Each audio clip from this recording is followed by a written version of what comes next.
नमस्कार दोस्तों, ज्ञान विज्ञान की दुनिया में आज हर इंसान समाधान ढूंढता है, भले ही कारण चाहे कुछ भी हो। और अगर ये समाधान बिना किसी पैसों के या तोड़फोड़ के हो जाए तो बात ही क्या। जी हाँ दोस्तों, आज मैं आपको एक ऐसे उपाय के बारे में बताऊंगी जो धार्मिक और आयुर्वेद की दृष्टि से तो महत्वपूर्ण है ही, वास्तु की दृष्टि से भी कम महत्वपूर्ण नहीं है, जिसके घर में होने मात्र से ही सारे दोष स्वयं नष्ट हो जाते हैं और घर में सुख शांति के साथ लक्ष्मी का वास होने लगता है। घर के मुख्य द्वार पर गणेश प्रतिमा लगाने के बारे में तो सब जानते हैं कि इसे किस प्रकार से शुभ माना जाता है, परंतु यदि साक्षात गणपति जी को ही सीधे द्वार पर स्थापित कर दिया जाए तो इसका कैसा शुभ प्रभाव होगा, आप स्वयं अंदाजा लगा सकते हैं।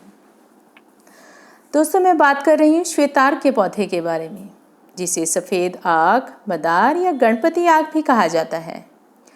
भारत में आक दो तरह का होता है, एक नीले फूलों वाला और एक सफ़ेद फूलों वाला। नीले फूलों वाला एक जंगली जाति होती है जो आमतौर पर झाड़ियों में दिखाई दे जाता है। सफ़ेद फूलों वाले आक को ही श्वेतार्क या गणपति आक कहा जाता है, जिसे ढूंढने में आपको थोड़ी सी मेहनत तो करनी पड़ सकती है, परंतु फिर भी ये मिल ही जाता है। दोस्तों, श्वेतार्क प्रकृति का एक ऐसा वरदान है जिसमें साक्षात गणपति का वास होता है, क्योंकि इसकी जड़ धीरे धीरे गणपति का आकार लेने लगती है। और जब 15-20 साल बाद इसकी जड़ को निकाला जाए तो आप देखकर हैरान होंगे कि इसकी जड़ हूबहू गणपति का आकार लिए होती है, जिसमें घूमी हुई सूंड, दांत, आँखें, मस्तक स्पष्ट रूप से दिखाई देता है। और इसीलिए इसे स्वयं सिद्ध गणपति आक कहा जाता है। और इतना दिव्य पेड़ जब आप अपने घर में पौधे के रूप में लगाते हैं तो घर के समस्त वास्तु दोष तो समाप्त होते ही हैं, साथ ही घर की नकारात्मक ऊर्जा, कलह क्लेश, लड़ाई झगड़ा भी समाप्त होने लगता है। और तो और बाहर से किसी भी प्रकार की नकारात्मक शक्तियों का प्रवेश नहीं हो पाता, क्योंकि जहाँ पर भी श्वेतार्क की जड़ या पौधा होता है वहाँ किसी भी प्रकार का जादू टोना, भूत प्रेत जैसी शक्तियाँ काम नहीं कर पाती। वैसे श्वेतार्क के बारे में कहा जाता है कि यह पौधा जहाँ कहीं भी स्वयं उग जाता है वहाँ या उसके आसपास पुराना गड़ा हुआ धन अवश्य होता है, और जिसके घर में इसकी जड़ होती है वहाँ से दरिद्रता सदा के लिए चली जाती है, क्योंकि जहाँ पर गणपति होते हैं वहाँ पर लक्ष्मी जरूर वास करती है। श्वेतार्क का पौधा घर के ईशान कोण यानी उत्तर पूर्व दिशा में लगाना चाहिए। घर के मुख्य द्वार में यदि दिशा दोष हो या फिर दक्षिण मुखी हो तब भी आप इसे दक्षिण पूर्व दिशा में लगा सकते हैं। इसे आप किसी भी शुभ मुहूर्त में, जैसे होली, दिवाली, दशहरा, धनतेरस, अक्षय तृतीया, सावन या गणेश उत्सव के समय या फिर महीने में आने वाले किसी भी शुभ मुहूर्त में, जैसे रवि पुष्य योग, गुरु पुष्य योग, स्वार्थ सिद्धि, अमृत सिद्धि योग में भी घर में लगा सकते हैं। रोज नहा धोकर इसे जल से सींचिए और सुख समृद्धि की कामना कीजिए। फिर देखिए आप अपने घर में किस प्रकार का फर्क महसूस करते हैं। दोस्तों, यदि आपको किसी पार्क या किसी भी जगह पर आक का पेड़ मिल जाता है और आप इसकी जड़ को घर लाना चाहते हैं तो किसी भी शुभ मुहूर्त में, जिस दिन भी आप इस जड़ को लाना चाहते हैं, उससे एक दिन पहले मदार के पेड़ से हाथ जोड़कर प्रार्थना करें कि मैं आपको घर ले जाना चाहता हूँ, कृपया आप मेरे साथ चलने की कृपा करें। इस तरह से आप गणपति मदार को आमंत्रण देकर आएं। फिर अगले दिन एक सामान्य पूजन के बाद आप इसकी जड़ को निकाल लें। जड़ को निकालने के लिए यदि आप किसी भी प्रकार का औजार, कस्सी या खुरपी का प्रयोग करते हैं तो इसमें ज़्यादा विचार नहीं करना चाहिए। जड़ को घर लाकर बुधवार के दिन धोकर विधि पूर्वक प्राण प्रतिष्ठित करें। और यदि आप ज़्यादा किसी कर्मकांड में को नहीं जानते या फिर किसी झंझट में नहीं पड़ना चाहते तो आप श्वेतार्क की जड़ को दूध और गंगा जल से धोकर लाल कपड़े में लपेटकर लाल चंदन, लाल फूल, चावल, रोली मोली, धूप दीप दिखाकर पूजन करते हुए गणपति सहस्त्र नाम या फिर गणपति मंत्र बोलते हुए इसे घर में स्थापित करें और रोज पूजन करें। आप चाहें तो किसी कारीगर से इसकी जड़ को अंगूठे के बराबर की मूर्ति भी बनवा सकते हैं। और इसका भी जड़ की ही तरह पूजन करके घर में स्थापित करना चाहिए।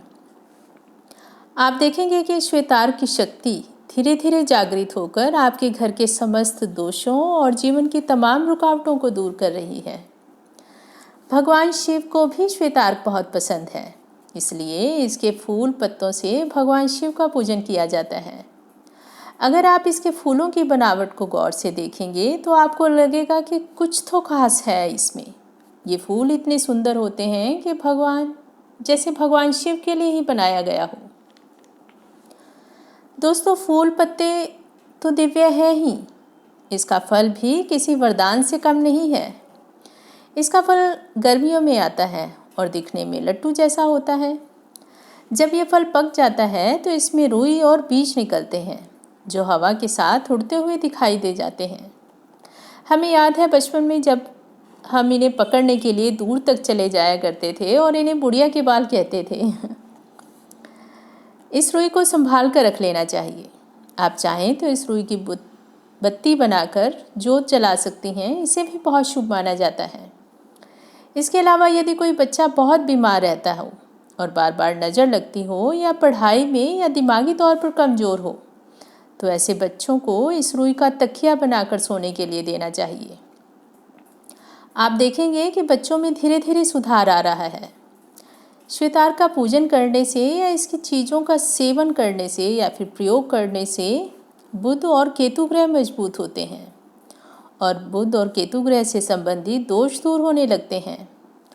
केतु ग्रह क्योंकि संतान के भी कारक हैं, इसलिए जिन महिलाओं को संतान का सुख नहीं मिल पाता उन्हें भी श्वेतार्क को घर में जरूर लगाना चाहिए। मदार के पौधे की टहनी से यदि किसी यंत्र की स्थापना की जाए तो आप यकीन मानिए वह यंत्र इतना प्रभावशाली हो जाता है कि तुरंत ही असर दिखाने लगता है, क्योंकि आप जानते हैं कि गणपति सभी रिद्धि सिद्धियों को देने वाले हैं। दोस्तों, वैसे तो श्वेतार्क के इतने सारे तांत्रिक प्रयोग हैं, चाहे वह शत्रु उच्चाटन हो, लक्ष्मी प्राप्ति हो, नज़र दोष, जादू टोना या कर्ज मुक्ति हो, कि इन पर एक पूरी किताब लिखी जा सकती है। परंतु एक सामान्य गृहस्थ के लिए तो इतना ही काफ़ी है कि वह इस गणपति आग को अपने घर में उसी श्रद्धा भाव से लगाए जैसे तुलसी माँ को लगाया जाता है। इनका पूजन ही अपने आप में सभी मनोकामनाओं और कार्यों को पूर्ण करने वाला है। इसलिए दोस्तों, यदि संभव हो तो अपने घर, आंगन, ऑफिस, दुकान में प्रकृति के इस वरदान के साथ जरूर जुड़िए। दोस्तों, इस जानकारी से संबंधित आपके कोई भी अनुभव हो या प्रश्न हो तो आप उसे कमेंट करना ना भूलें। लाइक, शेयर और सब्सक्राइब जरूर करें। ऐसे ही और जानकारी के लिए जुड़े रहिए एस्ट्रोकर्मा के साथ। धन्यवाद।